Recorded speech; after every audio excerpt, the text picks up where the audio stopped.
As soon as I saw the man from the telephone, I felt very good indeed, because he was almost 6 feet tall and he had jet black hair. Surely a leprechaun who could disguise himself so well would have access to a lot of magic. I decided to get right to the point, so as soon as we entered his office, I pulled out my gun. Right, I said. The gig's up. Oh my God. Please don't shoot. I'll give you the water purifier for free. Never mind all that, I said. You can stop pretending now. I know you're a leprechaun. Oh my God. Right, if that's the way you want it. And taking careful aim, I pulled the trigger. Bang! It was a very special gun that I had bought at a joke shop. When you pulled the trigger, a little flag came out that said, bang. But I had replaced that flag with another flag, a flag with a picture of a 4-leaf clover.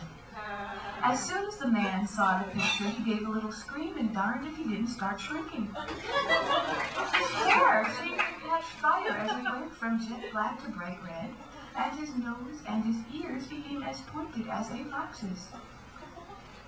Begorra! How'd you find me after all these years gone by? Let me think you I was safer than a French fry in a potato patch. Never mind all that, I said. I have found you, and you must grant me a wish. I bet I must. Well, what wish have you wanted now? Wait, I know. A pot of gold, right? It just so happens I've got this huge pot of gold stashed in the woods nearby. Why, mercy me. Motorcycle's parked right outside.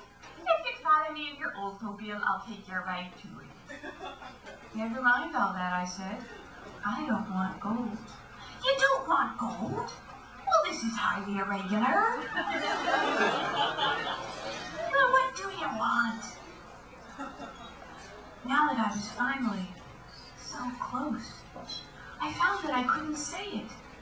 My throat had become dry, and I felt that I would blush.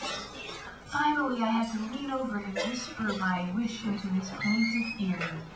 Begorra! Are you sure you don't want gold? I'll write you out a personal check. Never mind all that, I said. Just grant me my wish.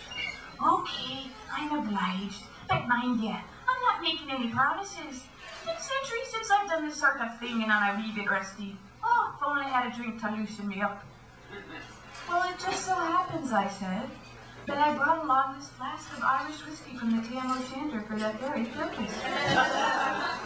He snatched the bottle, and he drank the whole thing, from the very top all the way to the bottom, without offering me a sip. But I felt that it was I who was becoming drunk, because things seemed to get blurry, and he seemed to swim around in the air in front of me going, yes, yes, yes, this is much more like it. Very well, here goes nothing. An hour later, I was driving up a dirt mountain road when my back started itching me like 1,000 mosquitoes were biting me at once. Hurry, hurry, I thought, almost there. And then I arrived at the edge of the cliff. I parked my car and I got out. I tore off my shirt and I kicked off my shoes. I did not even bother to untie my laces. And then I went to the edge of the cliff, and no, I did not even hesitate. I threw myself over the edge. Cold mountain air spilled across my body, while behind me, my brand new wings unfurled. They were not made out of feathers, like in those stupid paintings you see in museums. Nor did they look like they'd been cropped off a giant butterfly and then crazy glued onto some silly Gibson drum. No, they were made the way wings were supposed to be made. Out of brightly colored scraps of hastily torn wrapping paper. And pictures of old people smiling, and long, handwritten letters with postage from faraway places. And when they beat against the wind, they smelled of peppermint. Oh well, I suppose I shall have trouble explaining my new wings back at the office. And people are going to look at me funny.